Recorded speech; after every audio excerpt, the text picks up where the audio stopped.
Trouble is brewing once again. A series of robberies are taking place, which seem linked to plans for a top secret disintegrator gun. All evidence seems to point to the culprit being a sentient robot created by an eccentric professor and owned by a think tank. However, robot's basic programming prevents him from killing, providing a contradiction to the clues. At the same time, the doctor is recovering from his latest regeneration. Can he regain his senses and help Unit solve the case before time runs out? Welcome, friends and companions. How are you today? Yes, it's a Doctor Who live stream. I love Doctor Who. I'm enthusiastic about Doctor Who. I love the Doctor. Now, every time I watch an episode of Doctor Who, I'm passionate. I'm enthusiastic. Yes, because I love the Doctor. Yes, and this is your host, Enigmatic Joker. And today we have a fourth Doctor story. Yes, Tom Baker. Tom Baker is yet still alive. Yes, alive and kicking. We have the first fourth Doctor story. Yes, it is called Robots. So, um, as usual, the building up of this live stream is the general info. Then we dive into the plot. I will name some cast members, do some world building, and then some interesting story notes. And in the end, the continuity, because every story and episode is linked to some extent to each other. And by the way, the live streams of Enigmatic Joker are in the past, present, and future. Do you understand it? It is not a non-linear. So yeah, whatever. Timeless. These live streams are timeless. Actual. So yes, let's go dive into this all. Yeah. Some general info. So Robot was the first serial of season 12 of Doctor Who, and also the first story of this fourth Doctor. This story has had numerous notable firsts and lasts. So be attention. So, in terms of firsts, Robot was Tom Baker's debut episode as the Fourth Doctor, which followed on directly from the end of Planet of the Spiders with the third Doctor, John Pertwee. It was also the first story to feature new companion Harry Sullivan, played by Ian Marner. It was the first story for which Robert Holmes was a script editor. Very famous script editor.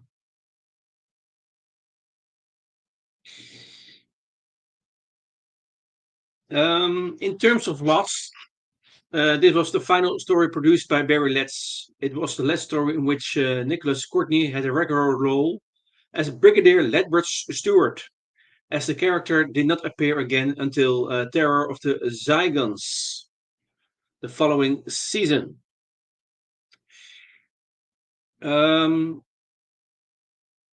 After that, he was entirely absent in the series until Malvern Undead in 1983, and that was with the fifth Doctor Peter Davison. So, likewise, John Levine's newly promoted warrant officer John Benton made his final appearance as a regular character. His only subsequent appearances were in the aforementioned Terror of the Zygons and the Android Invasion.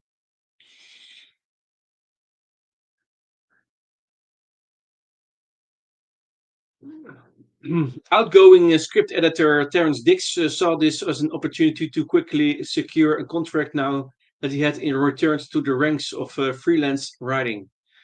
He convinced his replacement, Robert Holmes, that the program had a tradition of departing script editors being commissioned by their successors, and so was assigned the task of writing this story.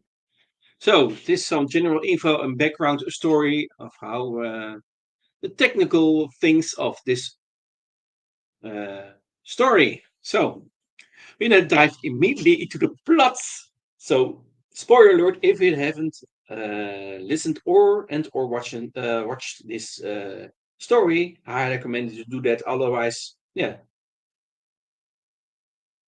it's spoiled.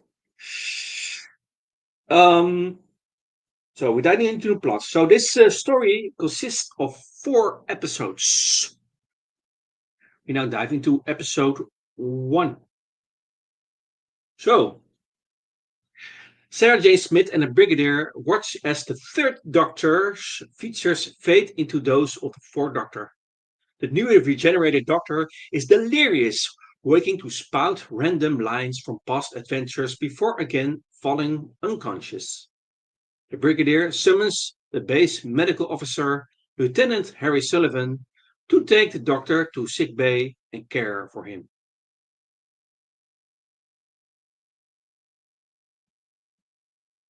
Meanwhile, something large and mechanical enters a Ministry of Defense Advanced Research Center. It kills a guard, scares a guard dog, and breaks easily through a gate to steal documents from a vault. In the doctor's laboratory, the brigadier confides to Sarah that the plans are for a disintegrator gun. Sarah asks the brigadier to arrange for a visitor pass to the National Institute for Advanced Scientific Research, or think tank, which admits journalists only rarely. The brigadier is glad to help.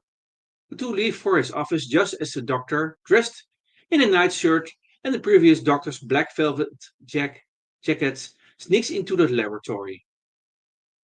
Finding the TARDIS locked, the doctor discovers the key in one of his boots. However, before he can enter his ship, he is interrupted by Harry, who tries to persuade him to return to his sickbay.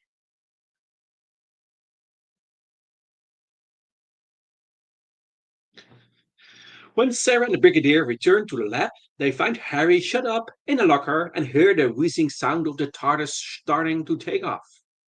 Sarah bangs frantically on the police box doors, causing the takeoff sound to stop and the doctor to pop his head out. Sarah tries to coax the still unstable doctor out of the TARDIS, saying they need his help to find a stolen secret weapon. She almost fails until the doctor recognizes the brigadier and her. Oh, glad. The doctor has entered the TARDIS to find a new wardrobe. He emerges in a Viking outfit, complete with horn helmet. Much to the brigadier's annoyance, who points out that the unit is supposed to be an undercover organization. The doctor tries again, but comes out wearing the costume of a playing cards jack, which immediately goes back into change. His third attempt is a Pierrot clown outfit, complete with face paint, which is also met with disapproval. His fourth attempt has him emerge in what will be his regular outfit, with a long, multicolored scarf and floppy hat. The brigadier decides this look is much better than the ones before.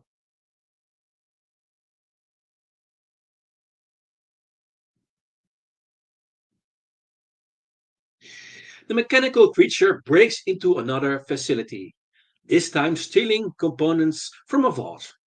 The brigadier brings the doctor to investigate the break in, but the doctor seems more interested in the pulverized dandelion on the grounds. He points out that the force needed to do that would have to be about a quarter ton. He also deduces from the stolen items that whoever is doing this is stealing the components of this integrator gun. The last component is is a focusing generator, and so the brigadier orders the factory where it is housed to be guarded.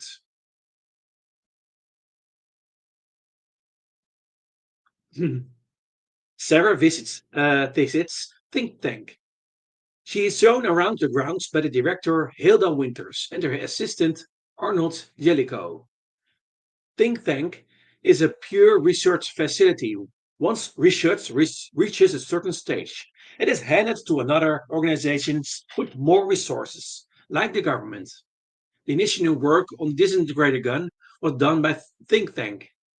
Sarah notices a door marked "No Admittance" and pushes her way through into the former robotics section run by Professor J.P.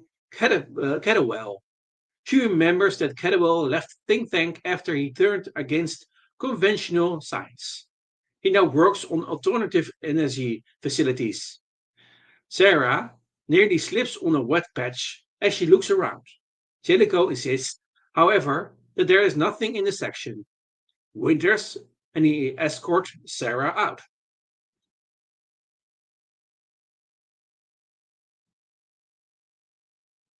At Emmett's electronics unit sets up barriers against the thief. The doctor observes they have covered all directions, except down. Sure enough, the mechanical thing tunnels upward into the vault where the generator is kept. By the time the others arrive, all that is left is a dead guard and a hole in the floor. At the other end of the tunnel in the woods, Benton discovers a giant, rectangular, and very deep footprint.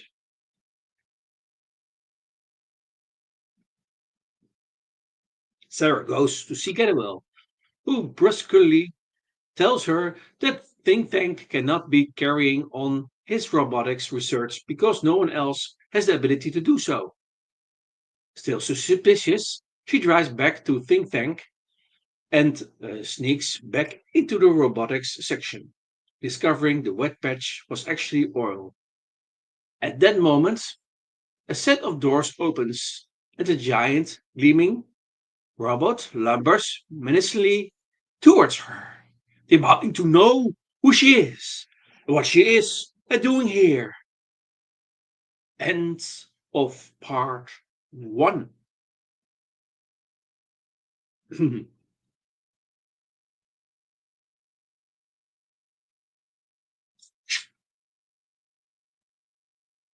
Part two. Sarah panicked, runs to where she came in and meets Winters. The director explains that since Sarah was so insistent on seeing what was in there, they activated the robot as a joke. In response to Sarah's questions, the robot identifies itself as experimental prototype robot K1. Its purpose is to replace human beings in carrying out hazardous activities like mining or handling radioactive materials. Sarah asks if the robots can be dangerous. Winters demonstrates by ordering K1 to kill her. K1 is unable to do so, and the conflicting impulses cause it distress. Jellicoe explains that K1's prime directive is to serve and not harm humanity.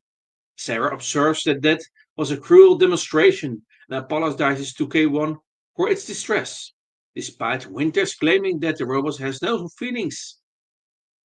As she leaves, Jellicoe tells Winters the demonstration was dangerous. K1's programming had just been reset. Jellicoe and Winters adjust K1 again before sending it out. They show K1 a picture of Cabinet Minister Joseph Chambers, telling it that Chambers is an enemy of humanity. Meanwhile, Sarah reports what she has seen to Unit. The Brigadier cannot act without more evidence. They decide to send Harry to a think tank undercover to gather information. The others go to see Catterwell, who is hostile at first but warms up when the doctor shows interest in his work. Catterwell tells them that he reluctantly ordered K1 dismantled because its capacity to learn and its power began to frighten him. He scoffs at the idea that Winters or Jellicoe would have the ability to alter the robot's programming, but concedes that if they had, it would drive the robot mad.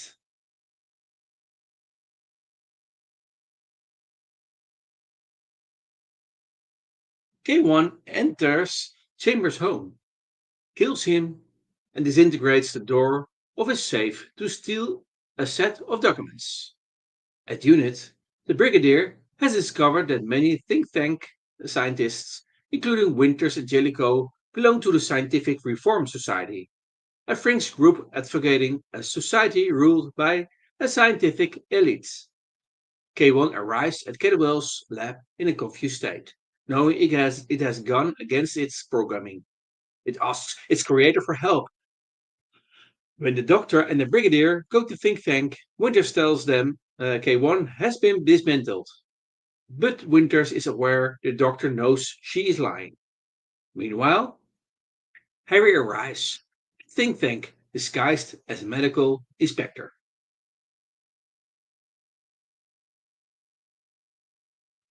In his lab, the doctor receives a call from Cadwell, who tells him of K1's presence. The doctor agrees to go over but leaves a note tacked up on the TARDIS in case it's a trap. Indeed, after Cadwell hangs up, Winters and Jellicoe enter the professor's lab. When the doctor arrives, he finds the place empty except for K1, who has been ordered to kill the doctor as an enemy of humanity. Although the doctor tries to get away, it knocks him out, it races its arm to deliver the coup de grace. End of part 2. We are halfway.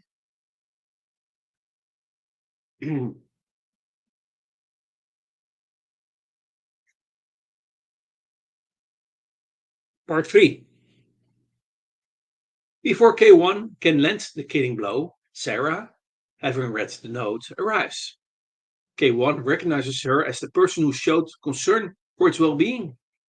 When Sarah tells it that think tank are deceiving it, K1 flails about in confusion and distress. At that moment, Benton and a squad of unit soldiers arrive, but it easily shrugs off their gunfire and escapes. They find Cadwell tied up inside a cupboard and take him back to unit headquarters. There, he confirms that Jellicoe and Winters altered the robot's programming and made it unstable. He explains that K1 is made of a living metal he invented, one that can grow like a living organism. That led him into another discovery, a virus that could biodegrade metal into a recyclable form.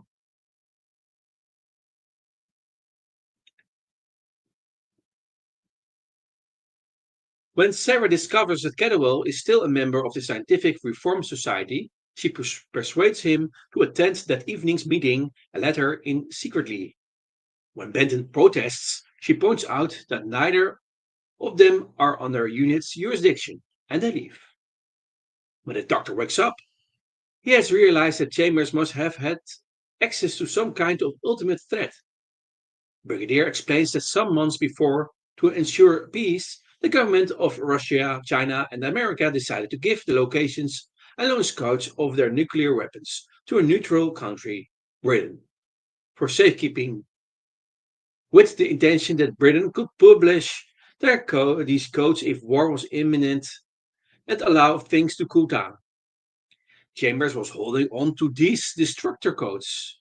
If think tank has them, they could hold the world to ransom. When Benton tells them that Sarah has gone off with Cadwell, the doctor is alarmed. At the SRS meeting, Cadwell opens a side door to let Sarah in. She hides in the meeting room as Winters addresses the membership, ranting that soon they will rule as is their right. To Sarah's shock, she credits this to one man, Cadwell, who joins them on stage, as does K1. The robot senses Sarah's presence and homes in on her just as the doctor arrives to provide a distraction. He knew Cadwell was the only one capable of altering K1's programming. The attack on him was a ruse to gain Unit's confidence. Getawell explains that for years he has tried to persuade people to stop destroying the environment. Now with Think Tank, he can make them stop. The doctor points out that in science, as in morality, the ends never justify the means.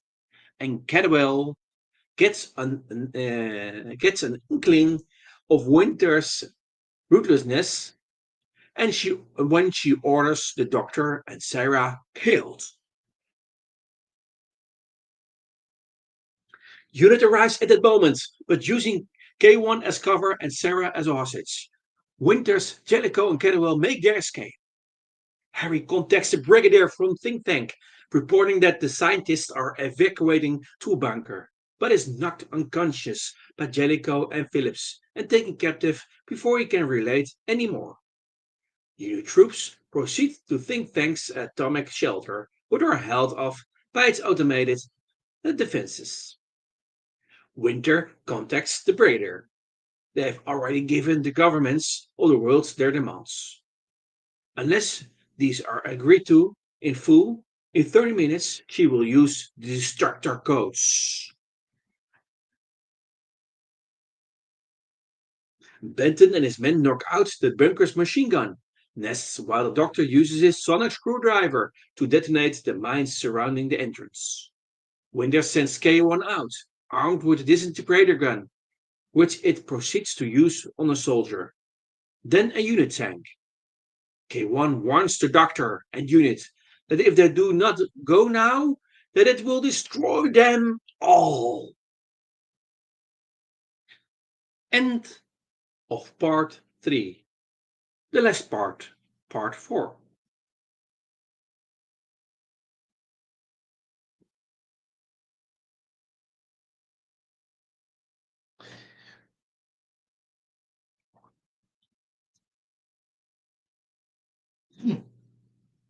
In the bunker, Winters has Cadwell make the international computer link-ups so they can use the destructor codes. Cadwell still believes Winters is bluffing, but she disabuses him of the notion. If the world's governments do not give in, she will fire the missiles. The countdown begins.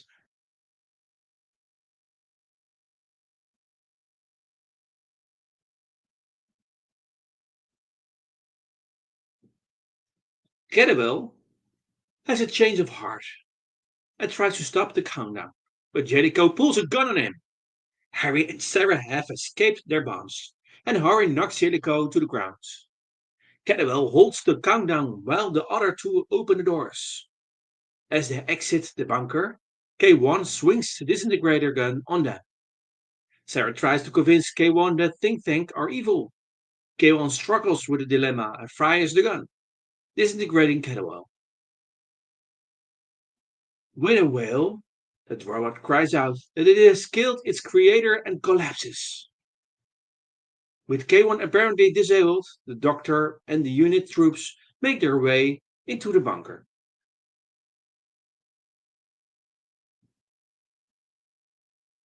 Winters has resumed the countdown. Though she moves away from the console when ordered, she is confident that no one can stop the countdown. She has not reckoned on the doctor, who reprograms the computer and cancels the order. In the mop up, nobody notices that K1 has revived and has taken Sarah with it into the bunker. The doctor realizes that K1 is in a state of emotional shock after killing its father and has developed an Oedipus complex. K1 intends to carry out Cadwell's last orders and ensure this destruction of humanity, although the robot assures Sarah that she alone will be saved.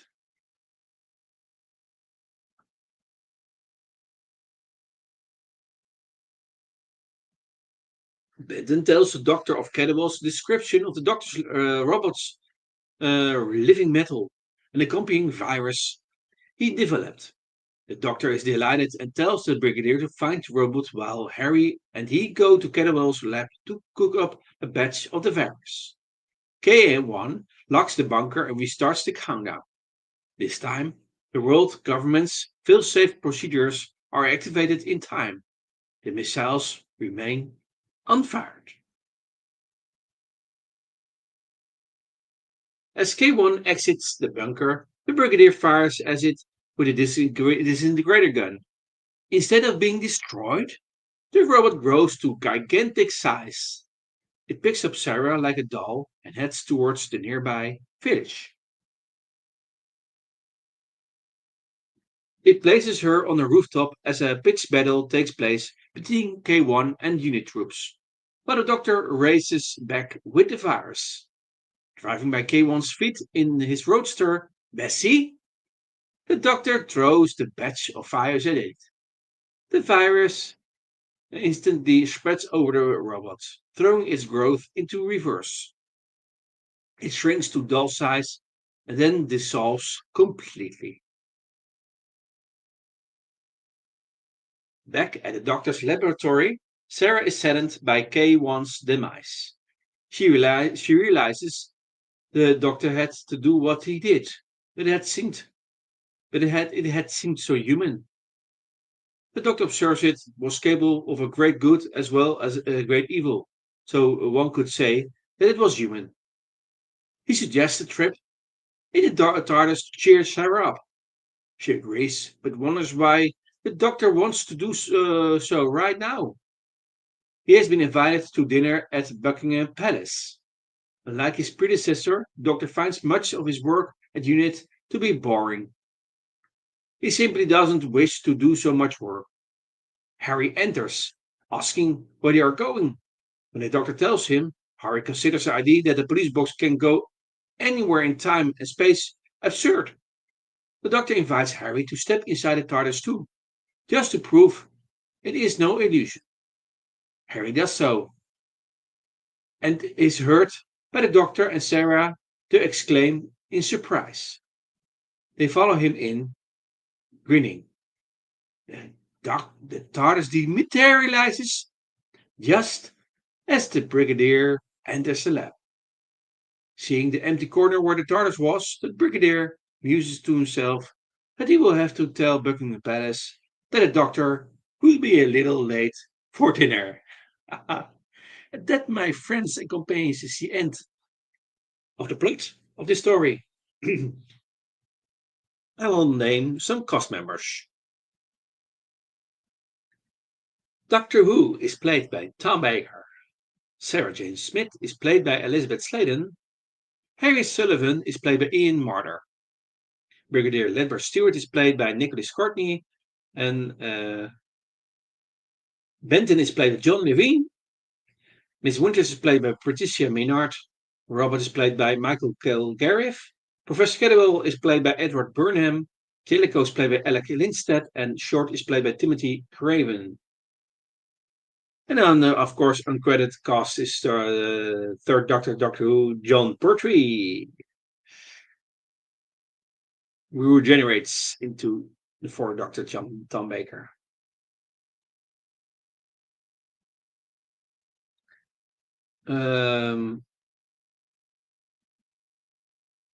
Some cultural references from the real world from the story. Sarah makes a mocking comparison between Harry and James Bond. James Bond, oh, of course. I'm a fan of James Bond. I have all the movies of James Bond here in my bookshelf. DVDs in the bookshelf. Yeah. Multifunctional. Huh? I'm sitting there right now I can see all my DVDs of Doctor Who now and the James Bond and all my music here. So, yeah, very nice, comfortable. So another cultural reference is at one point Doctor mentioned the Titanic and its supposedly unsinkable design. Third cultural reference is that the Doctor attempts a card trick. Fourth thing is that in his confusion immediately after his regeneration, the Doctor mistakes the Brigadier for Hannibal. Another thing is that while discussing unappreciated scientists, Professor Cannibal mentions Galileo and Copernicus. Another thing is that when the doctor empties his pockets, he takes out a Lumar Disney Donald Duck yo-yo. Oh, I haven't one. I haven't a yo-yo anymore. I usually had one a yo-yo, but oh, maybe I don't see them in stores anymore. By the way, I must search for them. I don't see anyone with a yo-yo. By the way, these days. Pity. Okay. When the Doctor and Harry sees the large robot, Harry exclaims, "Curiouser and curiouser." To which the Doctor replies, "Said Alice."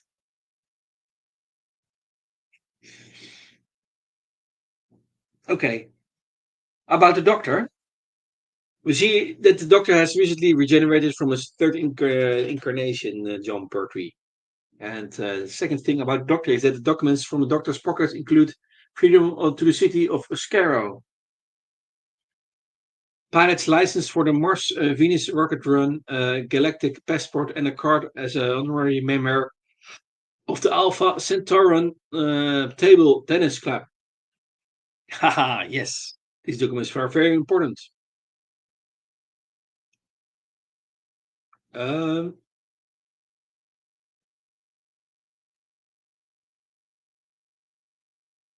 some influences of this story is the movie King Kong, I Robot, and the Avengers, especially the Mauritius Penny with Terence Dicks co-wrote. Very famous series in the 60s and also 70s, by the way. Avengers and movies, of course, we have the movies of the Avengers. Okay, some story notes, some interesting notes. Terence Dicks managed to persuade his successor, Robert Holmes, that there was an active tradition of a new Doctor Who script editor commissioning their predecessor to contribute first serial under the new regime. Although there was no actual conscious tradition along those lines, several of the program's previous script or story editors had actually been commissioned to write for the show immediately after departing the script story editor's chair. David Whitaker with the Rescue, Dennis Spooner with the Time Meddler, Jerry Davis with Tom Saruman, and Derek Sherwin with the Invasion. Holmes himself would later write The Sunmakers after departing as a script editor. The last example was Christopher Bidmead with Questro Valva. Yes, well, of course, with Fifth Doctor, uh, Peter Davis.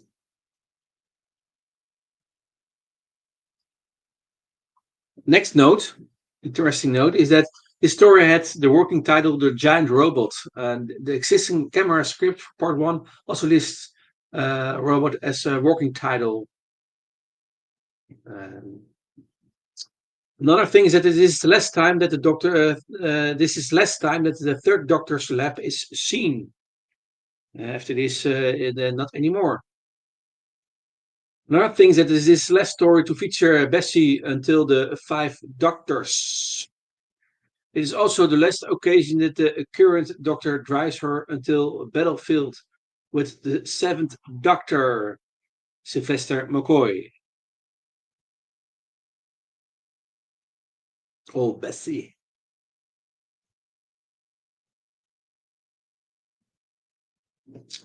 Um,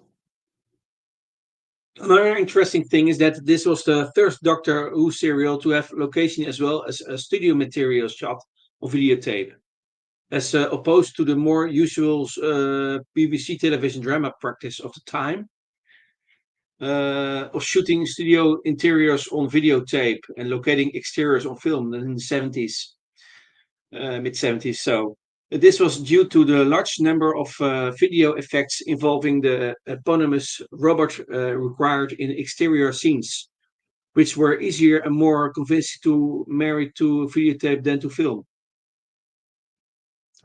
The next serial to be produced completely on videotape was the Southern Experiment later that season.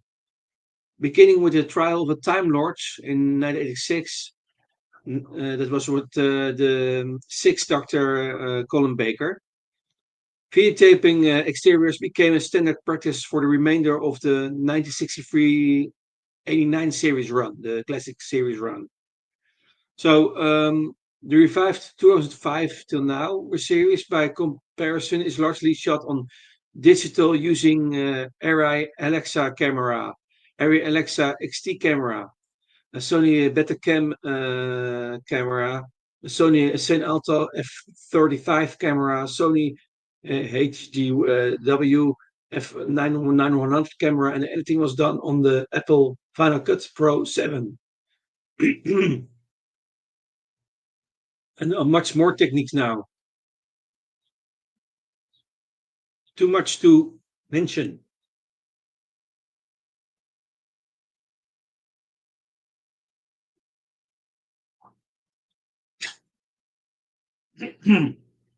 Another thing is that as a consequence of the above point, this was the first color serial to be recorded entirely on videotape. Um, the seeming disappearance of the robot's legs when it grows was due largely to a change in the way in which color separation overlay was achieved. Generally, Barry Letts had ordered blue as the background to all CSO shots during the Pertwee era. However, as with the previous story, Planet of the Spiders, yellow was used. While this switch had produced generally desirable results for the shots of the Woomobile in flight in Planet of the Spiders, it didn't work so well in this story, due to the fact that the reflection of the studio lights on the silver of the robot's body registered as yellow to the camera. When the growing robot was keyed into the shot with Sarah, the CSO process removed all yellow from the shot, which took away not just the yellow background, but also those parts of the robot's body which the camera saw as a yellow.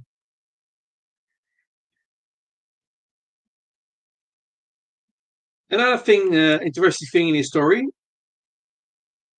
that is Benton is promoted to warrant officer, therefore entitling him to be addressed as Mr. This is not reflected in the closing credits, which continue to give his rank as sergeant. Another thing is that this story features the debut of another new opening and closing title sequence, again designed by Bernard Lodge and realized using the slit scan process, but in this instance featuring Tom Baker rather than John Pertwee, and, for the first time, the TARDIS's police box exterior. It's the first time in which the title sequence is changed, but the series logo is not.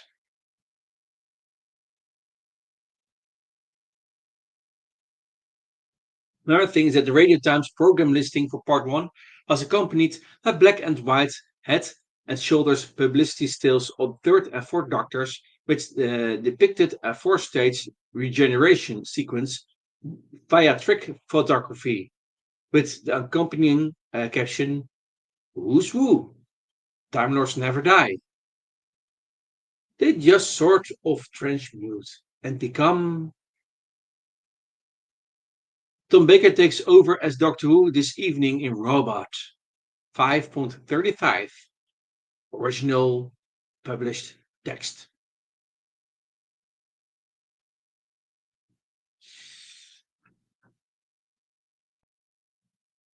Another thing is that Terrence Dicks later said that two major influences for this story were King Kong and Isaac Asimov's I, Robot. Indeed, the scenes in which Sarah Jane is carried by the robot greatly resemble scenes from King Kong. Another thing is that this is the first story which makes note of the Brigadier's full name, Alistair Gordon Lethbridge Stewart. Before the story, his middle name had never been revealed. Another thing is that parts of this story were recorded at the same time as parts of Planet of the Spiders. This not only meant that John Pertwee and Tom Baker were literally playing the Doctor at the same time, but also that Elizabeth Sladen and, to a lesser extent, Nicholas Courtney and John Levine were rushing back and forth between the two productions. Multifunctional. Another thing is that the TARDIS interior is not seen throughout this serial, nor indeed at any point until Planet of Evil, the first post-Harry Sullivan story. Another thing is that director Christopher Barry considered Colin Baker for the role of Arnold Jellicoe in his story.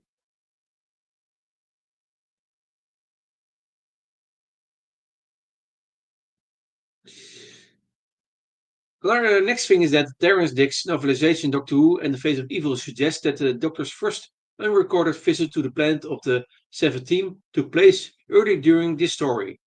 He left in the TARDIS one night, performed his initial repair work on the Mordi expedition's spaceship computer, and then returned to Unit HQ before anyone noticed he had been gone. This was not derived from any information given in the televised version of The Face of Evil.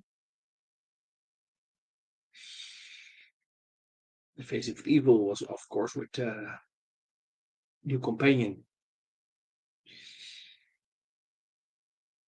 So, this is the first introductory story for a New Companion since The Wheel in Space, not be written by Robert Holmes. Another thing is Professor Cadwell's hair was a suggestion from Ernest Burnham, as his hair actually did go like that, naturally, if he grew it out long enough.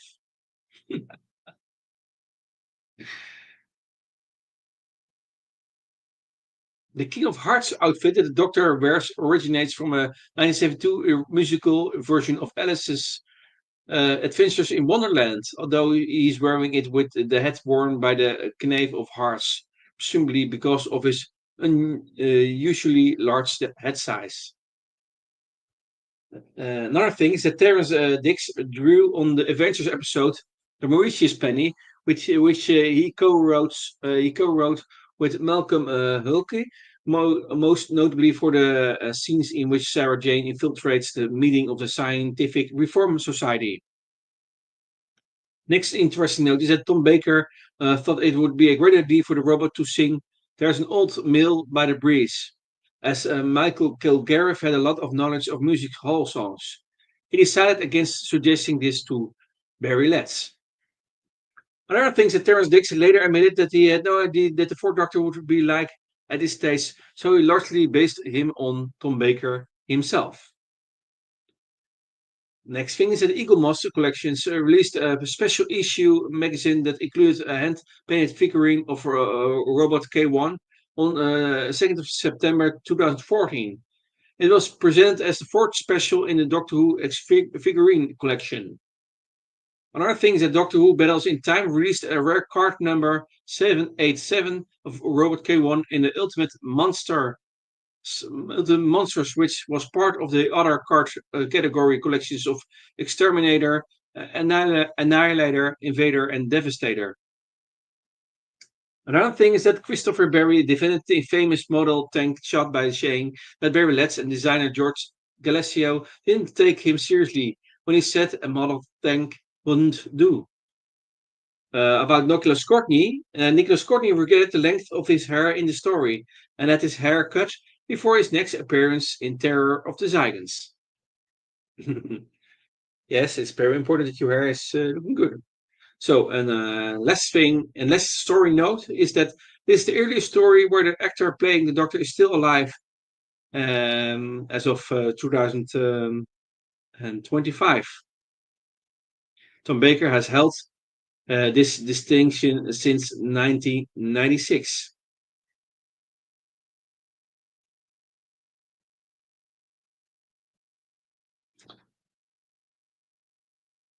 Okay,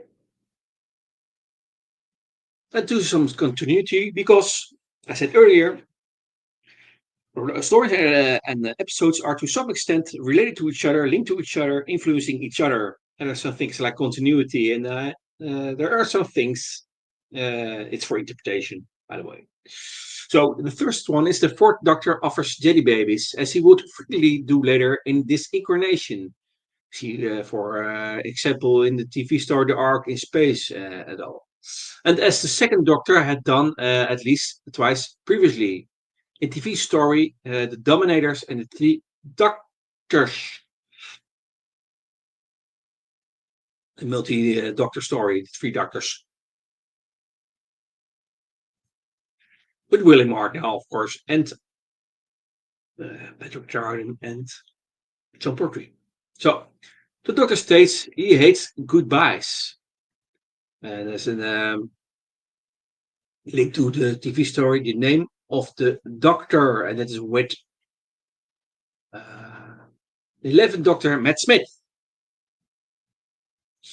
Third thing is that in his confusion immediately after his regeneration, the Doctor briefly refers to Alexander the Great, linked to audio farewell and Great Macedon. Fourth thing is that in post-regenerative confusion, the Doctor mumbles references to recent events. For example, Sontarans perverting the course of human history, and it is linked to TV story The Time Warrior. And I tell you, Brigadier, the Brontosaurus is large and placid and stupid. That's TV story The Invasion of the Dinosaurs.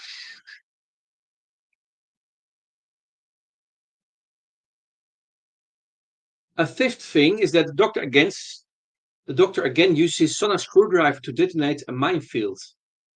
You see that also in the TV story The Sea Devils with the third Doctor, John Pertwee. The sixth thing is that as Doctor empties his pockets at the SRS meeting, he produces a document from Scarrow.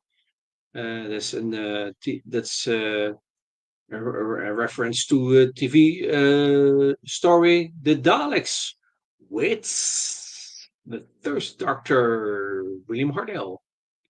And he also produces and references that all Centauri table tennis players have 6 arms, which is consistent with the appearance of their representative to the Galactic Federation from the Third Doctor met on Paladin on 2 occasions. A TV story, The Curse of Paladin, and its follow up, actually, The Monster of Paladin. Takes place in different times. Another thing is that the Doctor had previously hidden a TARDIS key inside his shoe shortly after his regeneration into his third incarnation. You see that in TV story Spearhead from Space. It's the first story from the third Doctor era. Another thing is that in November in 1969, James Stevens interviewed Cannibal for the Daily Chronicle. You see it in prose. Who killed Kennedy? Another thing is that the Doctor faced the K1 robot again in his 12th incarnation. Yes, yes. And it was in the comic Robo Rampage. And the last thing in continuity is that Cannibal's direct descendants included the 27th century Veld writer and historian Ethan Colwell and his daughter Elise in audio story The Relics Jack So. So, and that, my friends and companions, is all I have to say about this story called Robot. Yes, yes, yes. So, I hope you had a great time. So, you can contact me by sending a message in Discord. You can type my username Enigmatic Joker and you can send me a message. It's also possible, of course, to place a comment under a YouTube video to contact me. So, for now, to say to you, have a nice day, enjoy Doctor Who, see you next time. Bye bye.